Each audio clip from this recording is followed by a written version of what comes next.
Great. My name is Brian McGinnis. I am the PI or the principal investigator for the MIYFP. So basically, I'm the guy who's in charge of all decisions, all planning, all hiring, all student selection. Kind of all in the end falls on my desk, but really, I mean, sometimes I'm the least involved in the day-to-day classroom stuff with the kids, but everything else is my responsibility. So I kind of have to fix everything that sometimes happens. So, but that's, yeah, it's a good project. I enjoy it.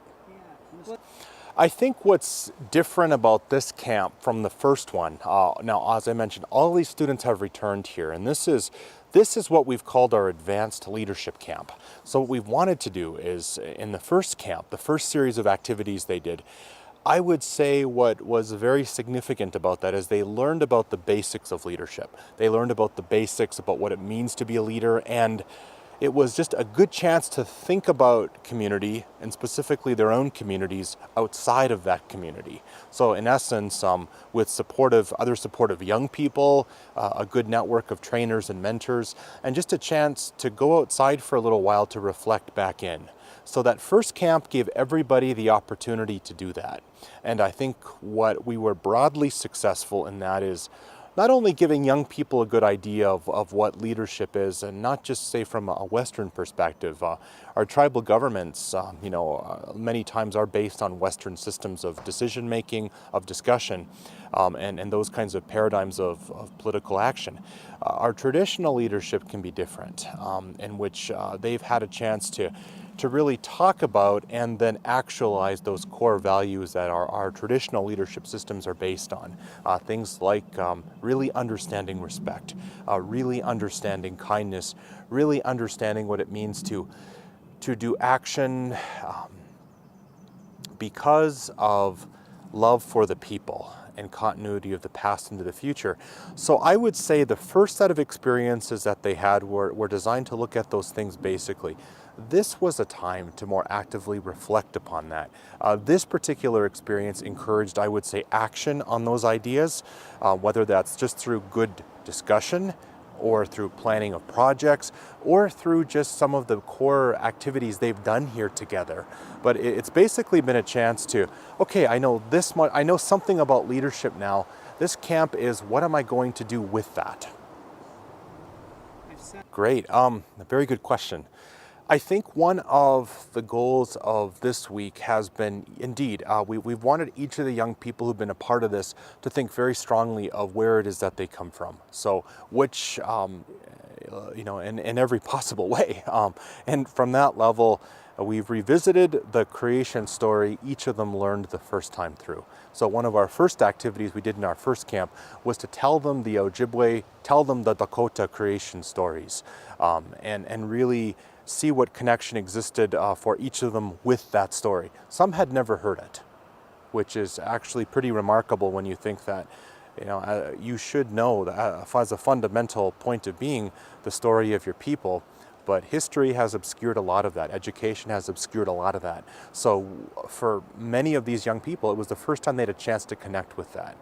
Also, I think what was important for them was, to connect with if they had it, their spirit name. So to think very critically about what it means to be this idea of a spirit walking in the world here, and all of the purpose, all of the gifts, all of the, I think, self-knowledge that knowing and using your name gives you in Ojibwe or Dakota, and we've encouraged the young people to do that.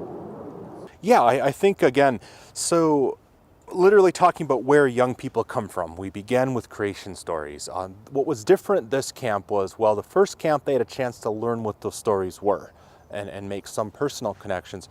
This time what we asked them to more critically think about was, the truth of all creation stories, respecting the origins of all peoples and what that means to live your life in that way. And I think as leaders, it's extremely important, essential that we respect the beliefs of everybody, respect the paths, the journeys of everybody, but also that we know our own and are able to speak for our own and be able to stand for our own stories.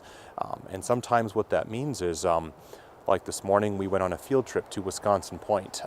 Wonderful old sacred territory of Indian peoples since time immemorial. And we went there with an elder who narrated in half an hour of Ojibwe the story of that place name, the story of how the people have lived there, and what its significance is in our historical prophecy as well as our future prophecy. And all of those young people sat there, as Indian peoples have done for generations, listening to that story. Even before parts of that story came true, they were sitting there listening on the earth. They did that this morning in Ojibwe. That's quite remarkable when part of that story talks about the coming of the black coats, the priest, and how that could mean destruction of some of our languages and our cultures and our stories. That would have been the very last wish of those ones, that young Indian people today would still be able to sit on that soil, that sand there, and listen to those stories. That happened this morning. They all offered tobacco to the ancestors and for the future. So that's connecting more deeply with those stories, with their names. And again, in our old stories, it says that when you know your name, you connect yourself to your past, but also deeply to your future. And that's what we've encouraged them to do, is to use those names and be who they are supposed to be. That's really what it comes down to. And in this camp here, when we talk about education, it's, education, I'm not going to say it always, I'm not saying it deliberately misleads our young people necessarily, but it's very limited what they're exposed to. And in that limitation, there's also a problem, because it suggests that's all there is.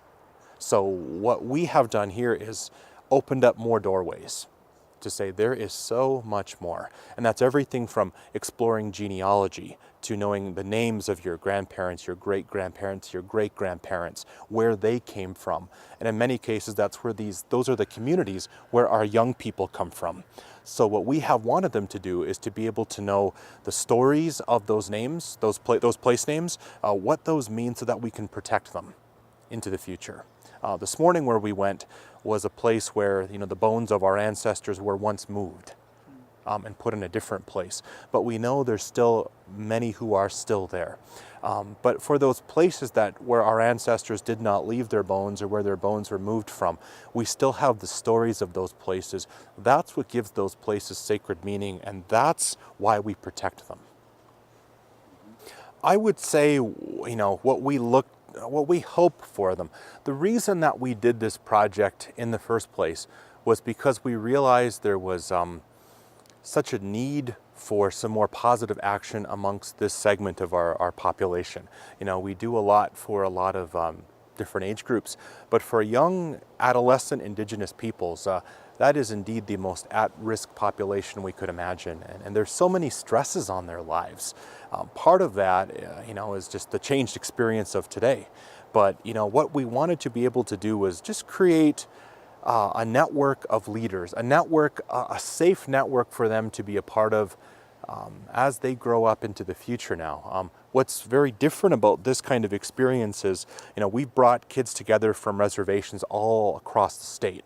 And sometimes that could maybe 40 years ago, 20 years ago, perhaps even, that might have been harder to maintain. Long distance calls were more expensive. It's harder to get from one community, one end to the state, to the Grand Portage up in the far northeast. But what's interesting about it today is social media has changed everything. So we have Facebook, we have video chatting, we've got all these ways that youth can stay connected. So that's part of our objective here, is that through this combination of face-to-face meetings, through this combination of encouraging youth to be part of other events throughout the state where they can meet together, and then staying connected online, our hope of that is that will continue.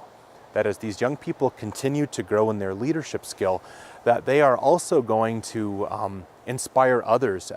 What I loved about this camp was we invited a traditional elder to come and speak to them. And the day before, I was talking with that elder about how despondent it can be sometimes in our communities, where we have so much prescription drug abuse, where we continue to have so many issues with, youth depression and suicide, and just the very most difficult and tragic things continue to happen. And that's tough for all of us to be resilient to.